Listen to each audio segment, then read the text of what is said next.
दोस्तों अगर आपके बाइक का फ्रेम टेढ़ा हो, बाइक के शॉक टेढ़े हो या उसकी एनक और कॉलम टेढ़ा हो, उसके अलावा अगर चिमटा टेढ़ा हो, तो ये सब चीज़ें किस तरह से आपको पता चलेंगी, एक आम बंदा किस तरह से ये चीज़ें चेक कर लेगा। और उसके अलावा अगर आपका बाइक रोड पे चलते हुए एक साइड खींचे तो ये चीज़ें आप किस तरह से चेक करेंगे और इसको किस तरह ठीक कर सकते हैं। तो आज की वीडियो में आपको डिटेल से इसके बारे में बताएंगे। तो दोस्तों वीडियो को मुकम्मल देखने चलिए शुरू करते हैं। Welcome back to Qureshi auto. दोस्तों आपने एक बहुत ही अच्छे यूट्यूब चैनल पे क्लिक किया है जिसमें मिले आपको बाइक से रिलेटेड तमाम मसाइल का हल। बाइक से रिलेटेड मजीद अच्छी अच्छी वीडियोस को देखने के लिए हमारे चैनल को सब्सक्राइब कर लें, साथ ही बेल के आइकन पे क्लिक करें ताकि हमारी हर न्यू आने वाली वीडियोस के अपडेट सबसे पहले आपको मिले। चलिए शुरू करते हैं।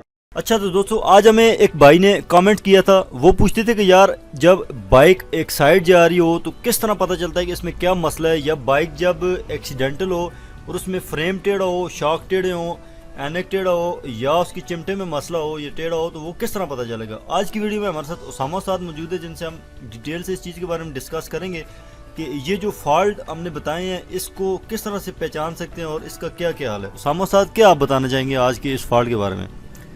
ये आप देख सकते हैं, ये आपके सामने एक 20 मॉडल गाड़ी है जो एक्सीडेंट हुई है। तो एक्सीडेंट गाड़ी जिसका भी ज़बरदस्त एक्सीडेंट होता है उसका फ्रेम के अंदर फ़र्क आ जाता है। ठीक हो गया। तो ये बंदे ने जो सवाल किया था कि यार जब बाइक रोड पे चल रही हो और बाइक एक साइड जा रही हो तो वो क्या फॉल्ट होता है। वो इस तरह से अनवील भाई, अब कोई भी गाड़ी है उसका ज़बरदस्त एक्सीडेंट हो गया तो उसका फ्रेम के जो मसन जो उसका गर्दन होती है, जिस गर्दन कहते हैं, फ्रेम की जो टंकी के नीचे वाला जो हिस्सा होता है उसे हम गर्दन कहते हैं, वो जगह इसकी टेढ़ी हो जाएगी। ठीक है, कोई भी गाड़ी है उसका ज़बरदस्त एक्सीडेंट हो जाएगा तो उसके बाद ये फॉल्ट आपको ये ऐसा महसूस होना शुरू हो जाता है, या शाख वगैरह टेढ़े हो जाए, तो वो चीज़ हम आपको अभी दिखा देते हैं। ठीक हो, तो मकसद जब एक्सीडेंट हो जाए, फ्रेम टेढ़ा हो, तो फिर इस वजह से बाइक जो है वो एक साइड खींचने लग जाती है, वो वजह होती है। इसमें 3-4 किस्म के फॉल्ट आ जाते हैं। फ्रेम टेढ़ा हो तब भी ये मसला हो जाएगा, आपके जो चिमटे के बुश हैं वो ना हो, आपका सेंटर एक्सल टेढ़ा हो, आपकी लाइनमेंट सही ना हो, तो इस चीज़ के अंदर ये चीज़ फॉल्ट आ जाते हैं। आपके शॉक टेढ़े हो, आपका कॉलम टेढ़ा हो। उसके बाद जैसे अभी आप ये एक बाइक देख लें, ये आपके सामने जा रहा है, इसके शॉक देखें कितने टेढ़े हैं, हैंडल टेढ़ा है, फिर भी एक आदमी इसको चला रहा है, कितना बड़ा रिस्क ले रहा है। तो ये गाड़ी साइड भी मारेगी, जंप भी कर रही है, रिम भी टेढ़ा, टायर भी टेढ़ा। अभी आप ये आपके सामने देख लें, इसके अंदर एक नहीं हर किस्म का फॉल्ट है। इस तरह से हर गाड़ी के अंदर मुख्तलिफ फॉल्ट होते हैं, उसके हिसाब से जब गाड़ी सामने आती है तो पता चलता है। ये आप देख लें, आपके सामने 70 बाइक है, इसका फ्रेम आप देख लें।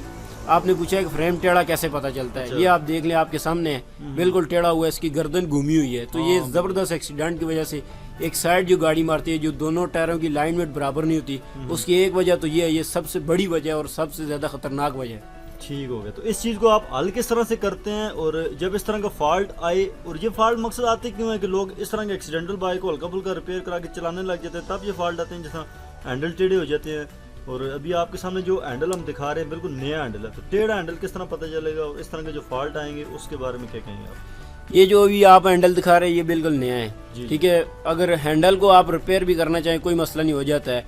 ये इसकी शाख वाली, जिसे मिसाल के तौर पे कॉलम या एनक आप बोलते हैं, ठीक है, अभी ये नहीं है, ये बिल्कुल सीधी है। अगर ये टेढ़ी होती, ऊपर नीचे होती, थोड़ा सा बैंड होता, कोई भी चीज़ होती, मसलन इस तरह के सामने नज़र आ जाता है बाजार, ये चीज़ ऐसी है कि ये इसका फॉल्ट खुल के ही आपको सही जो है पता चलेगा।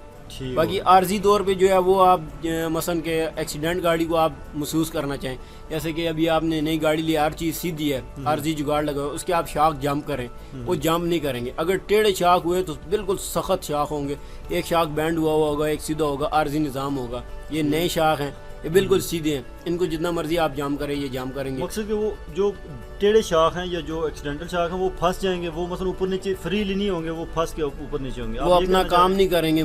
लाजमी बात है। अब ये आपके सामने चीज़ें हैं, ये टेढ़ी हो जाएं, ये तीनों चीज़ें अगर गठी टेढ़ी हैं तो साइड मारेगा। चिमटा है अभी ये आप देख लें, इसके बुश ख़राब हो, सेंटर एक्सल ख़राब हो, या इसकी लाइनमेंट वाली जगह ख़राब हो, या जो यहाँ पे चैन चिड़ी टाइट होती है, ये जो पीछे आपको नके नज़र आ रहे हैं यहाँ पे चैन चिड़ी लगती है, ये जगह टूट जाए, इसकी लाइनमेंट आउट हो जाए, तो ये चीज़ें एक साइड मारने के अंदर ये सारी चीज़ों को, ये सारी चीज़ें देखनी पड़ती हैं। तो बिल्कुल जैसी गाड़ी होगी उसके अंदर उस तरह का फॉल्ट होता है।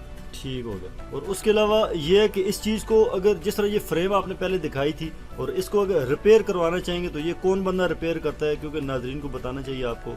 और जिस तरह आप चिमटे की बात कर रहे थे, चिमटा अगर टेढ़ा हो तो उसका क्या पहचान है, किस तरह पता चलेगा। चिमटे का इधर से आप बैलेंस करके मोटर गार्ड के ज़रिए भी आप कर सकते हैं। अगर आपके मोटर गार्ड के बुश ठीक हैं तो आप मोटर गार्ड के ज़रिए भी चेक कर सकते हैं। एक तरफ से ज़्यादा होगा, एक तरफ से कम होगा। वो ज़्यादा कम सबसे पहले आप चैन की लाइनमेट चेक करें, उसके बाद आप इसके बुश चेक करें, उसके बाद इसका आप सेंटर एक्सल चेक करें। अगर ये सारी चीज़ें क्लियर है तो उसके बाद आपका चिमटा टेढ़ा, तो आपको चिमटा इसका चेक करके सही करवाना पड़ेगा। ठीक। और बाकी इसका जो फ्रेम का आप कह रहे हैं, फ्रेम जो है वो लेके जाते हैं। फ्रेम वाला जो फ्रेम वाले का अपना काम है, उसके पास गैस वाली वेल्डिंग होती है, जो भी होता है उनके अपना इनका एक सिस्टम है, एक निज़ाम है।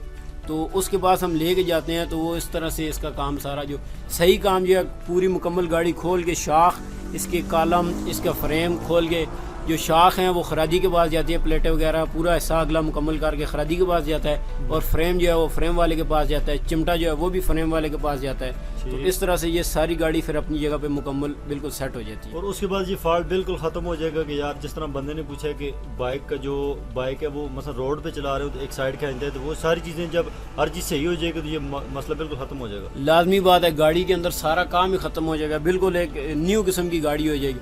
0 मीटर गाड़ी नहीं तैयार होगी, बिल्कुल आप बोलें कि बिल्कुल 0 मीटर हो जाए, वो नहीं होगी, उसके ऊपर आपको बहुत ज़्यादा खर्चा हो जाता है। लेकिन ये है कि बिल्कुल सीधी हो जाएगी गाड़ी, पुरसकून हो जाएगी। आप चलाएंगे तो महसूस ये होगा कि जैसे एक जेन्युइन गाड़ी की फिटिंग आ जाती है, वो चीज़ इसके अंदर दोबारा आ जाएगी। ठीक हो गया। तो दोस्तों उम्मीद है आपको आज की ये वीडियो अच्छी लगी होगी, क्योंकि इस वीडियो को मैंने खुद भी सर्च किया यूट्यूब पे, तो हमें फ्रेम के बारे में कोई भी वीडियो नहीं मिली है। और वैसे तो बाइक के मुख्तलिफ हिस्सों की वीडियोस लोग बेचते हैं, वो काफ़ी सारी आपको मिल जाएंगी, मगर ये वीडियो नहीं थी तो मैंने ज़रूरी समझा कि यार ये भी होनी चाहिए। तो इसमें भी अगर मज़ीद आपको कोई भी चीज़ पूछनी है तो आप बताएंगे, कमेंट्स करेंगे, तो हम आप इससे भी अच्छी जितना हो सका हम एक्यूरेट आपको वीडियो बनाना भी दिखाएंगे। अगर फ्रेम का मसला होगा तो फ्रेम सीधी किस तरह से होती है, या जो शॉक है आने का वो किस तरह से खराद वाला सीधा करता है, वो सब कुछ आपको बताएंगे। तो मिलते हैं फिर नेक्स्ट वीडियो में, तब तक के लिए मुझे दीजिए इजाज़त। अल्लाह हाफिज़।